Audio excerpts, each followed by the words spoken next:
तशेंच जाणट्यांक आनी तुमचे सगळ्यांचे जिवाक सांबाळात, कारण आतां सांगोडाच्यान 2-3 जाण मातशे उदकान पडिल्ले आसा आनी प्लीज आपल्या जिवाक खंय त्रास जावपाक जायना, काळजी घेयात आनी लक्ष दियात.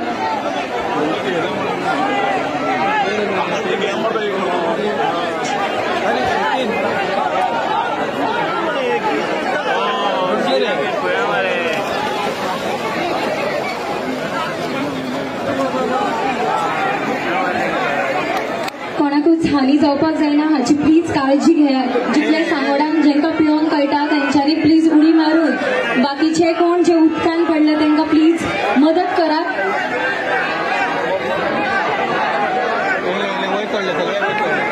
आणि प्लीज जेंका पिवंक कळटा तेंच्यांनी प्लीज एकदा उडी मारून पळयात की कोण जर भितर उरला जाल्यार, कारण